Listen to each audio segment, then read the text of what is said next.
Guys, magandang umaga.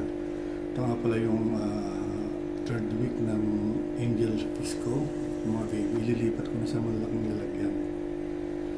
Medyo kasi masikip na sila eh, lumalaki na. Ito ang paglilipatan natin guys. Nakalipat na pala ako ng mga ilang piraso. Siguro mga 100 na itong nalipat ko. Pinapatay ko yung ilaw niya ba para hindi sila bulabog pag inilipat ko na. Ayan sila ngayon.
353 siya. Pero meron pa tayong natitira.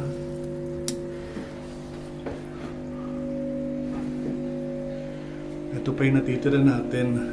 Nasa malayo na sila, yung hirap sungkitin. Pero mamaya lilinisin ko to para mabilang natin lahat-lahat. Ito nga pala yung parents nila. Baka mga 3 days, 4 days mga itlog na ulit ito. Yan lang mga guys. Kaya nga pala nandito pala ako sa Middle East. Parang hobby ko lang to. Libang-libang, malibang. Ito yung mga baby ng Glotetra. Ito yung isang pares ko nga pala uli. Pero actually hindi ko pa nalalaman kung lalaki yung naper ko dito kasi ito yung unang naper ko dun sa nangitlog. Parehas babae pala sila kaya hindi napipisa. Kaya ang tagal bago na yung nalaman kong nangitlog tong isa, kala ko lalaki, pinalitan ko na. Kaya ito na ngayon yung kinalabasan ng pinalit ko. Pagka-itlog niya, ayun, nagbunga naman yung pagtsatsaga. Ito na yung mga baby niya ngayon. Yan, ganyan sila karami. Unang unang has ng bagong perko. Natin ko nasa 400 mahigit pero kwentado 500, nasobrahan pala. Ito mga breeder ko ng Glotetra, pero nag-stop ako sa pag-breed ng Glotetra kasi ang hirap makakuha ng brine stream dito. Magsasuffer yung angel fish kung walang brine stream. Ito mga guys, mga na rin to ng third batch ng Glotetra ko. Third batch na siyang itlog. Ayan, pinapakain ko na sa kanya flex. Minsan binibigyan ko rin ng brine stream paunti-unti. Sabi ko nga, ang hirap kumuha rito ng brine stream. Meron man mabilan, napakamahal. Hindi katulad dyan sa Pinas. O-order ka lang sa Lazada or sa Shopee, makakuha ka na. Ito lang po mga guys, thank you pala. Ilalagay na lang natin sa YouTube ko to. Maraming salamat guys, magandang umaga.